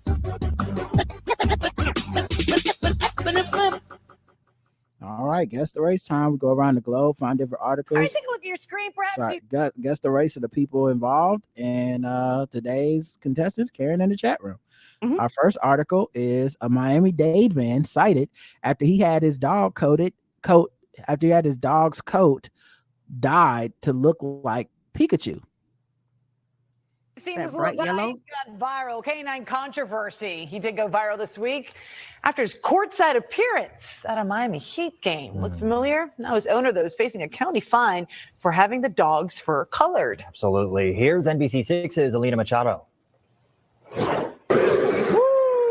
The South Florida Pomeranian went viral after showing up courtside at a Heat game Monday. It made NBA history because nobody's ever seen a Pikachu dog sitting next to an NBA player before. But it's Pikachu's fur color that is now making headlines. The dog had already gotten the attention of Miami-Dade Animal Services during an inspection at his owner's Doral Puppy Store on December 21st. Pikachu was in the store. There was a staff member holding the dog on her lap. And we obtained a photograph at that time. Kathleen Labrada, assistant director of Miami-Dade Animal Services, says there's a county ordinance saying it is unlawful for any person to possess, sell, or otherwise transfer within the county any dyed or artificially colored rabbit or other animal. So on December 28th, a few days after the initial inspection at World Famous Puppies, the county told Eric Torres, the dog's owner, they would be issuing a citation. No animal should be dyed, regardless of whether there's an ordinance prohibiting that or not. You don't really have any guarantee or any assurance that the chemicals they're putting onto your pet are safe. Miami-Dade Animal Services says they have issued 16 citations against World Famous Puppies since they were licensed in March of last year, with many of those citations stemming from complaints alleging the sale of sick dogs. Eric says he does what he can to keep the dogs healthy and disputes the allegations. Puppies are very delicate. They do tend to have very low and weak immune systems as they develop. So it is the nature of the business that dogs do get sick. Pikachu, Eric says, is his family dog and is not for sale. Here it is. It's a dye. You can eat it. He tells us he bought a bottle of the dye and maintains it is safe enough for him to eat. He plans to appeal the citation. Because at the end of the day, I had no idea that this ordinance even existed. He also says he is staying outside of Miami-Dade County for now. You're not allowed to have possession of it, so it's been kind of freaking me out. Miami-Dade Animal Services tells me at this time they have no plans to remove the dog from Eric. The citation, by the way, carries a fine of about $200. Alina Machado, NBC6 News. All right, Karen.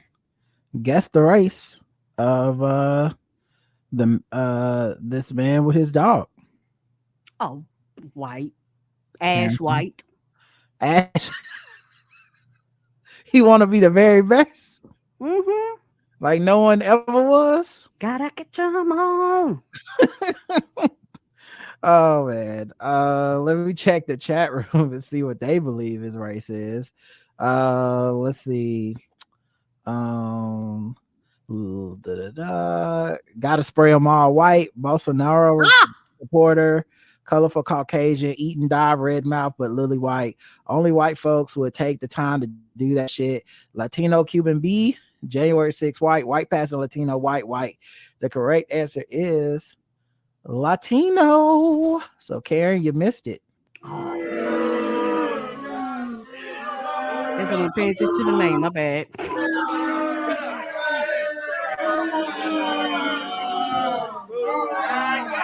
And some people did get it correct. Let me play the sound for that.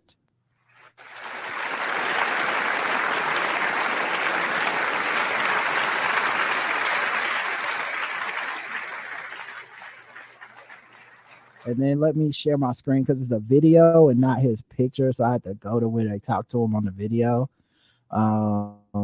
But yeah, he was that's him right there. Damn, why can't I pause it and show y'all at the same time? I guess I had to play it. Okay. But that's him right there. And he has a colorful beard and glasses too. He does look like a Pokemon trainer. He does. I mean, he look like he might be Team Rocket though. I don't think he's down with Ash. Team Rocket back again. Yeah, I don't know if he's down with them catch-ems, but all right, let's go. And the thing is, I didn't even know that was an ordinance. I see dogs colored all the time on TikTok and Instagram and Facebook. I honestly did not know it was against the law, but I also don't own any pets, so yeah, you know, maybe that explains a lot to everybody. But damn, I did. You know, that would have been some shit I would have went to jail for because I would have been out here like, wait, what? You can go to jail for this? Right? I'm like, yeah, you can go to jail for this. Like, I don't want to go to jail. All right, let's go to the next one. Drunk fan breaks into the Brewers stadium, riding around in a tractor, carving a dong on the field before stealing items from the clubhouse. That's baseball, right? Yeah. A young Milwaukee man has been charged with a felony burglary after admitting to stealing items from the Brewers clubhouse at American Family Field. 25-year-old Justin Blodorn attended a Brewers doubleheader against the San Francisco Giants where he admitted to drinking 10 beers and passing out in the stadium. Oh, is this in Milwaukee? I'm assuming it's Milwaukee Brewers. Yes, Okay. Milwaukee Brewers, yep. Here's my thing. How do you know how do you afford 10 stadium beers? Them bitches like almost $20 a pop. God damn. Like 10 stadium beers? You spend $150 in beers. Like that's good not including the $10 hot dogs you probably ate in the $15 pretzels. Yeah, like man, it was times you must, yeah, like you must be doing well for yourself. I know you easily dropped $250 at that game just in food. And beers, dog, them big ass stadium beers, dog. Them bitches is expensive. They do not play with that. So they get all the tax money. But yeah, so he said he woke up and walked out the door of the stadium, walked up to the door of the stadium, began pulling on it until it opened. He would then make his way to the clubhouse. He started taking items from the locker room. He stole a laptop, iPods, headphones, a passport, and a credit card from the team strength coach. He looked at the team strength coach and get a hold of his ass. The team strength coach would have gave him a business. He wouldn't even brought his ass on the field. They go like team strength coach charges being pressed against him for whooping the fans' ass for stealing his shit. Yeah. That's how that headline would have went. On the list of people I don't want to steal from, shrimp coach at the top. But yeah, so he said he'd walked in and he'd be like, I bench press people like you for breakfast. It is the day in the business. A jersey and a shaving kit were taken from the manager Craig Counsell's office. A game used hat, an autographed bat. A game used hat, an autographed bat, a 45-year anniversary 1982 signed bat, a replica World Series ring, the keys to the team's Arizona spring training facility were taken from an equipment manager's office. 2 game jerseys and a bag with baseballs and the pitching devices were taken from the coach's locker room as well, per the complaint. So he was just like the Grinch who stole Christmas, just taking everybody's shit. Right, and then he gonna say on the way out, I'm gonna draw a dick on the field. Why? He also got on a tractor and carved his name on the field. Oh, his name. Okay, I thought you said he did. Well, no, he also did put a dick on the field too. Oh, so he did a dick and the calling card. My bad. Mm-hmm. Did he put his phone number down there too? No. Once he was done, he would order an Uber home with all the stolen items. His roommate would contact the police to let them know he had stolen the items because his roommate's a snitch and had been goddamn right. I would have too. They bust up in here. I'm not going to jail for you. Fuck that. He also had been texting with his roommate while he was in the stadium. Yeah, I am calling the police too because you texting me. They're gonna assume that I'm in on the deal. If convicted, he faces up to 12 years and 6 months in prison and a fine of $25,000 or both. Guess the race. Why? And shout out to the roommate. You give a fuck about being a snitch? Yes, I'm calling the police on you, nigga. They gonna come looking for this shit. White. You fucking Ubered and your own video walking around the bitch. Don't think they ain't got cameras in there? That he spent that much money, got that far, and baseball, I'm going white. Darkies don't draw dicks, white, bro. Milwaukee's best dong, white. I will not be your accomplice, white. Definitely white. Roommate, my name, Bennett, and I'm not in it. All this white shit. This sounds like some white frat boy shit. The correct answer is he's a white man. Y'all got it right. Shout out to the snitch.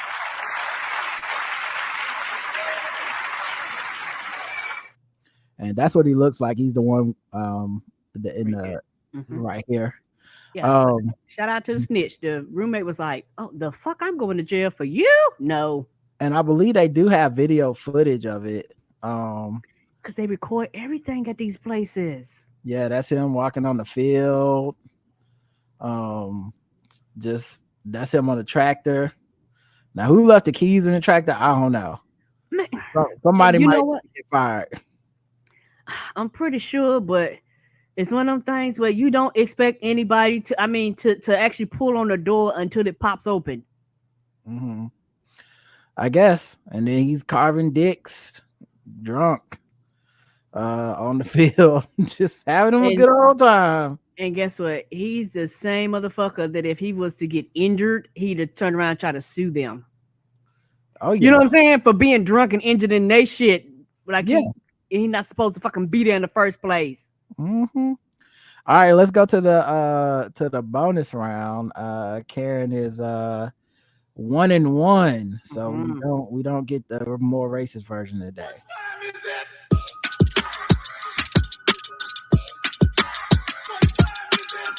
It's time to guess the race.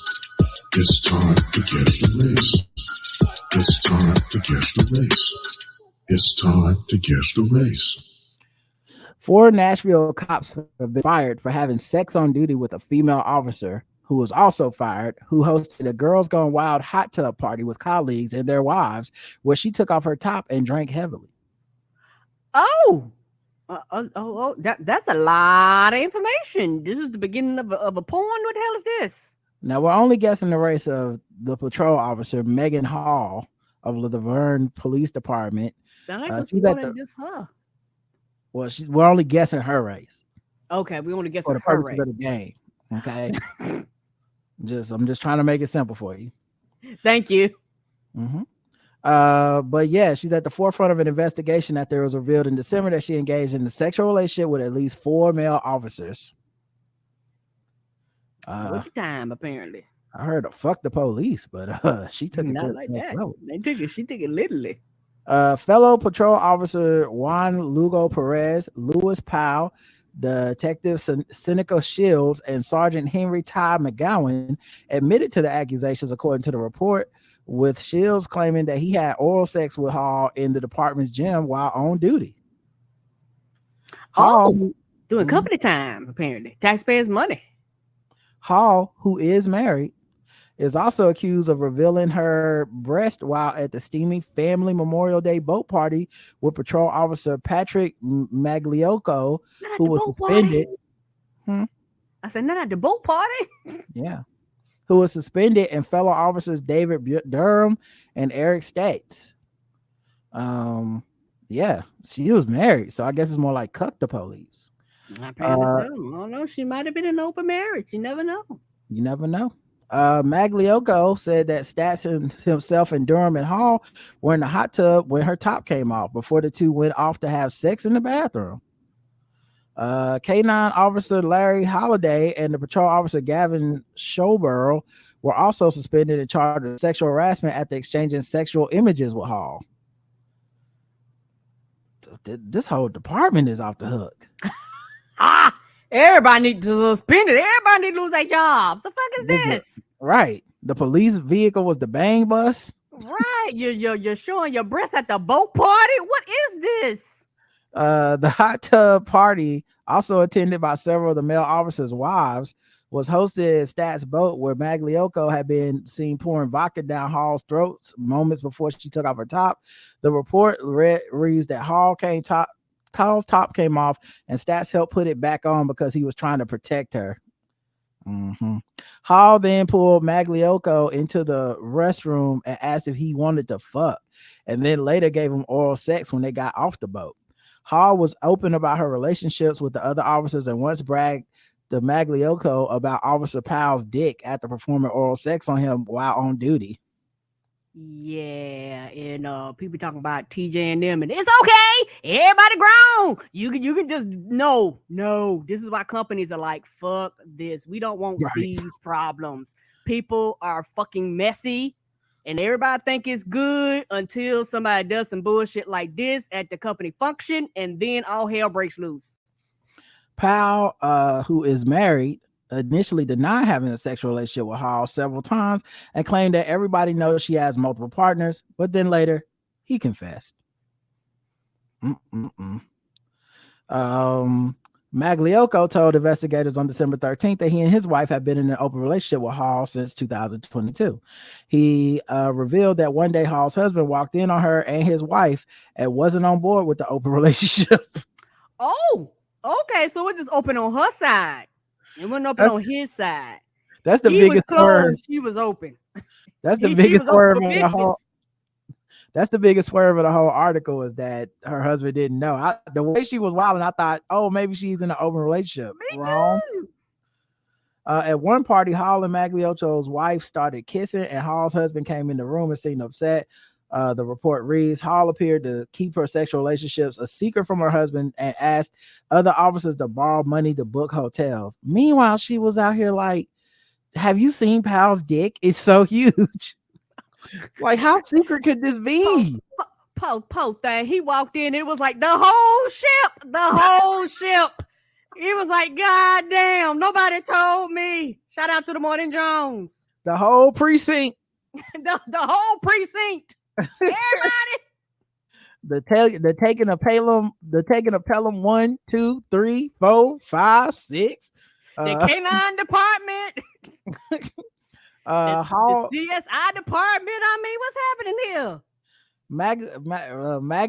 Maggie Loco, now they spelled it wrong. It was Magliocco. But anyway, told investigators that he was concerned for Hall's mental health since she became heavily intoxicated at his house party early December and drove home drunk. Hall voiced harmful thoughts and on multiple occasions said she should not be alone.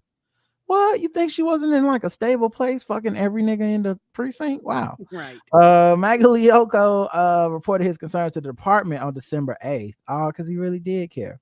Hall told Officer Halliday, who was suspended for sending explicit images, that she had bad days. Halliday told investigators that he once invited Hall and other officers to his home to watch football, and there was heavy drinking. Halliday reported that there was talk of a threesome with him, Hall, and Halliday's ex. Halliday reported nothing happened at the party. The officer admitted to having a sexual relationship with Hall and meeting her in hotel rooms for sex. Their last encounter was in mid-November. Before Hall was officially hired on the force, she had met up with Officer McGowan's house with her husband and another female. At the time, Hall was a candidate and had taken her clothes off along with the other female. Hall's husband got upset. So it sounds like her husband wasn't down with any of this shit. How did you get married? Why did you waste that man's time knowing that you wanted to wild out? Why you like, I'm gonna get married, but by the way, I'm gonna wild out. Right. And they went in on it. Like, it's different if the person is like, I'm cool with this, but if the person is like, I'm not cool with this, it's a problem. It sounded like he knew she was trying to do this, and then he would be like, I'm not comfortable with this. Can you stop? And she was like, I mean, I guess I can stop in front of you. It don't mean I'm gonna stop. Hall's husband got quiet during that visit. McGowan admitted to taking out his penis with Hall in the room and taking a photo of it. He sent that photo to Hall. McGowan denied having sex with Hall, but revealed explicit photos and videos he received from her. Another employee revealed McGowan approached her while on duty and choked her. He was terminated amid sexual engagement and workplace violence allegations. God, what is this fucking precinct? I do not know. I do They not was know. wilding. And like I said, this is why people had them rules. Be like, don't be fucking your co-workers. Hall You initially actually need to be professional, y'all. Hall initially denied having a sexual relationship with all the men except for Holiday, which she insisted was only at his house or in hotels, but she admitted to sending new images to other officers on shift, including Holiday, Magliocco, and Officer Showborough. She later backtracked and confessed about Magliocco, but denied being involved with his wife. Magliocco had discussed having a threesome with Magliocco's wife. However, nothing happened on that topic. Hall also confirmed she had sexual relationships with Lugo Perez and Powell. God damn. Lugo Perez initially denied. All these motherfuckers married too. By the way, you know, these are the people that's supposed to uphold our laws. But all these motherfuckers are married too, and clearly all lied when they got caught and then had to backtrack because there was so much evidence because they was texting and sending pictures and all kinds of shit. All on the company taxpayers' cell phones they got. Yeah, you know, we paying for all this shit. Oh, this rumping. Lugo Perez also initially denied the claims. The investigators let him in he had sex with Hall while at the Go-Kart USA in Murfreesboro. Well, damn, not the Go-Kart USA. That's probably 3 miles away from this location. Yeah, it sounded like they were supposed to be on the track running go-karts, but she was in there running them trains.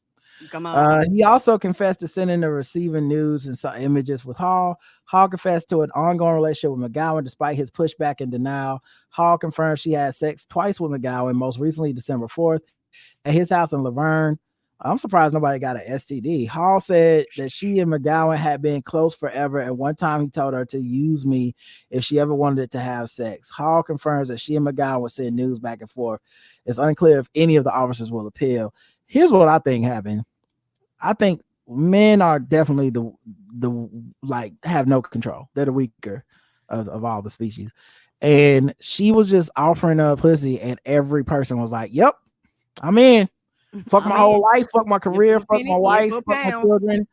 Like, let me just go ahead and get it in while I can." And I think that's exactly what happened. So, all right, guess the race of the woman officer. Because I'm gonna tell you right now, the rest of these motherfuckers might as well be a Benetton ad, okay? Okay, to protect and swirl, if you know what I'm saying. That yeah, pussy did not discriminate. Megan Hall is her name. White. All right, let's check the chat room. Police precinct polyamory party white. Wait, hold up. She loving the crew white. The whole squad, whole clean house. Oh, that's not okay. The white lady, this white lady here, Debbie does the police white. The obvious gangbang girl. Law and Order SVU2 white. Law and Order SVD. Fire for her devotion to community service. She went to common community. Oh man. Reliving her girls gone wild spring break memories. Sarah J. White, she also was trending. Polly Pussy, Dick Sucking White. The correct answer is she was white.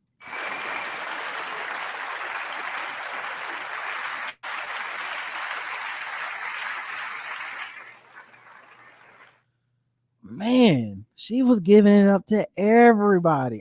There had to be people that didn't get none that had to be like, for real? What was wrong with me? I guarantee, and the people not in there, I guarantee you there was some people that just turned her down and was like, no, that sounds like a fucking mess. Right. Because people talk. So people in the department was like, no.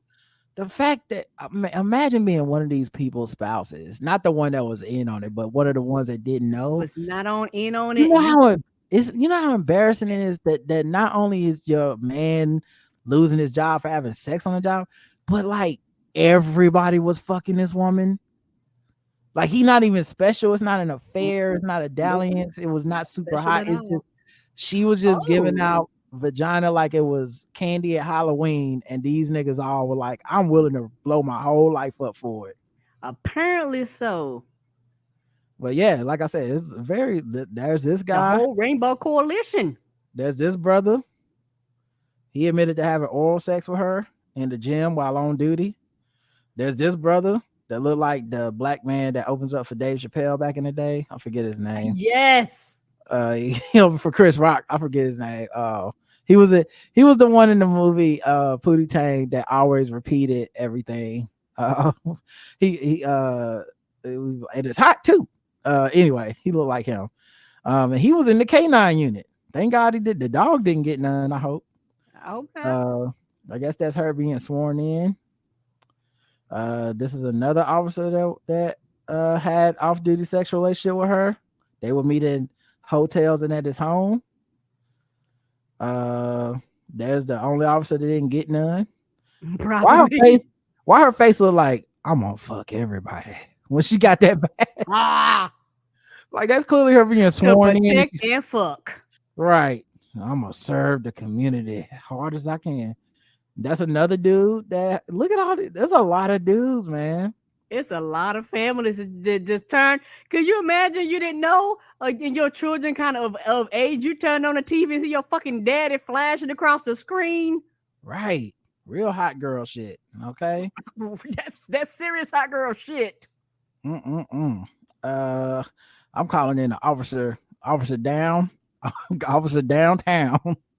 officer going downtown on somebody. That we got a code 69. We're gonna need a lot of assistance. All right, y'all. Let's get to the last thing. Let's talk about sword ratchetness.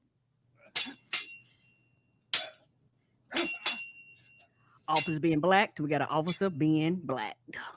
You know, she was probably fucking criminals. Everybody. It don't sound like she was discriminating. But these just the ones that we heard because they found the records because they was fucking around on the taxpayers' phones. Yeah, maybe she had just a thing for, some people say they have a thing for men in uniform. Maybe she was them people. She's like, I'm just fucking the uniform. Okay. I'm a cop groupie. Police man claimed his girlfriend attacked him with a sword before deadly stabbing in Phoenix. A man is in custody after reportedly claiming he stabbed his girlfriend during a fight after she came at him with a sword in their Phoenix home, but police say the evidence of the scene does not match the story.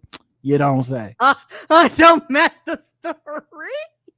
37-year-old Bobby Montano said that his girlfriend attacked him with a sword and was stabbed. After they fought, officers arrived to find his girlfriend stabbed in the chest. She died at the scene. Her name hasn't been released. Detectives interviewed him. He said his girlfriend they were arguing in the bedroom. She wanted to leave the house. He said she couldn't go and stood in front of the door. So then reportedly she grabbed a sword from under the bed, pointed at him, and said she was going to leave. And police say that's when he tried to take the sword from her in self-defense, and the two fought on the floor. And his girlfriend was accidentally stabbed, according to him. He was not injured in the fight. According to the police, the evidence at the scene does not match his statements. Police say the sword he claimed his girlfriend was stabbed with was found under the bed, appeared to be untouched. There was no blood stains at the end of the blade, which is consistent with the stabbing. Court documents say the victim's stab wound was small compared to the blade of the sword. The blood found on the bed contradicted the statement, and his girlfriend was not bleeding on the bed. Police say the stain was from giving his girlfriend first aid after the stabbing. They arrested him. He's charged with one count of kidnapping, first-degree murder. He also has a prior history of domestic violence. Right. And the sword being there was just an excuse for him to be like, and that's me protecting myself. Right. So it just became. He act like they're not gonna do no police work. They're not gonna make sure it matches. And you lied on the sword, and the sword is like, I ain't got no blood on me. Right. Just stupid. And criminal. All right, y'all. That's it. Thanks for listening. We'll be back. This week might be a little spotty because, like I said, I have to move at some point this week to the other Airbnb, which means I have to pack everything up and then unpack it. So we may not have shows probably. Definitely not Thursday and Friday and stuff. So we'll see how everything goes. But thanks for listening, everybody. We appreciate y'all and appreciate your comments and all that stuff. And we'll be back soon. Until then, I love you. I love you too. Mwah. Bye, everybody.